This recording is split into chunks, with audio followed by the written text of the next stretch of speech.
양군에서 대대장으로 내려오는 거예요. 그래가지고 일개 대대를 이끌고 한국전에 들어와. 그래가지고 최초로 참전을 어디서 하냐면 지평전투라는 데를 참여를 해요. 양평에. 근데 지평전투는 엄청나게 우리가 거기 어려워져 있는 상황 가운데서 지금 아군이 거의 전멸할 수 있는 상황 가운데 있을 때 지평전투에 참여하는 애가 이 프랑스의 이 대대가 들어오는 거예요. 근데 도저히 이길 수 있는 재간이 없는 거야. 재간이 없는데 이 몽크메르 장군이 어떤 전략을 쓰냐면 이분은 전쟁을 많이 해보신 분이어가지고 이들에게 뭐를 지급을 하냐면 저기 있는 대검을 지급해요. 대검을 지급해가지고 어떻게 하면 총으로 싸우지 않고 칼로 싸우게 해.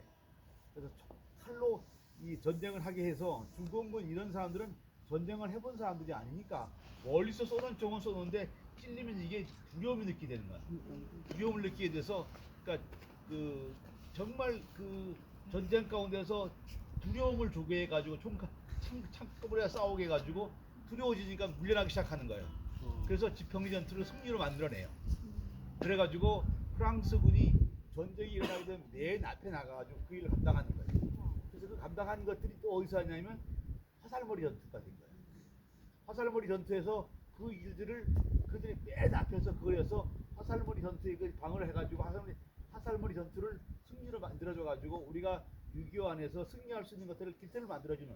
그래서 철삼각지대가 있는 철원, 김하, 평강 여길 막아가는 역할을 이 화살머리 고지를 막아주면서 그 일들이 감당할 수 있었던 일들을 충장에서 중령으로 내려온 사람이 그 일을 감당한 거예요. 그런데 그리고 난 다음에 정말 프랑스가 우리한테 뭐를 해주냐면 우리가 거기 소유산 올라가서 계속 기도했잖아요. 소유산 올라가가지고 기도했는데 하나님 저 땅 길 열어달라고 했는데 어떻게 열어줬냐면 프랑스군이 우리가 그 길을 열 수가 없는데 프랑스가 유엔에다가 탄원을 하는 거예요. 제일 많이 프랑스군이 죽은 데가 화살머리 전투인데 유해 발굴을 하자. 유해 발굴을 하자. 라고 얘기하니까 유엔에서 그걸 들어줘요. 그런데 유해 발굴을 하는데 거기가 DMZ에 있는 거야. DMZ에 있다 보니까 DMZ를 열어야 되는 문제가 생기잖아요. 그러니까 이거 어떻게 할 거냐? 그러니까 프랑스 애들이 북한이랑 사정을 하는 거예요. 이걸 만들어주라. 남한에 가서 일 좀 열어주라. 라고 해가지고 유엔의 동의를 얻고 남한과 북한의 동의를 얻어서 그 이름을 작전을 뭐냐면 전술도로라고 하는 도로를 만들어내는 일들을 프랑스군이 만들어내요. 그래서 남한과 북한이 2018년, 2019년인가요? 아니야, 2000년이죠? 2000 얼마 까먹었는데 그 중부전선에 남한과 북한을 열어가는 길을 12m 길을 만들어가지고 남한과 북한의 길을 열는 거예요. 왜냐하면 이거 어려운 게 뭐냐면 남한과 북한의 길을 만들어서 들어가는 것은 유엔의 동의를 얻어야 되니까 우리만 원한다고 되는 게 아니에요.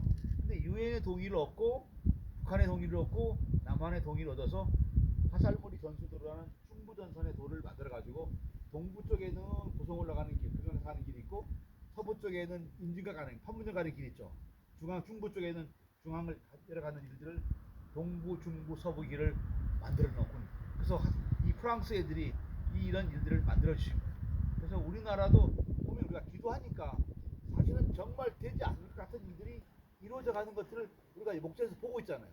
그래서 이 일들을 우리가 여기서 기도하면서 하는 것들이 하나씩 열매가 나타나고 있는 것들에 대한 것을 우리가 보면서 우리가 간증을 가지고 하는 역사가 있어야 된다고 생각이 들어요. 그래서 이런 잠깐만한 저기 별게 아닌 것 같지만 작전은 저희가 엄청난 역할을 했던 역사가 있는 그래서 이 해병대는 또 그런 역사를 가지고 뛰어가는 또 부르심이 있는 그런 부대 앞에 와서 우리가 북한을 향해서 이제는 공산당의 주체사상을 향해서 작전을 펴고 나가는 예배와 기도하는 역사가 또 여기까지 오게 와지게 된 것 같습니다.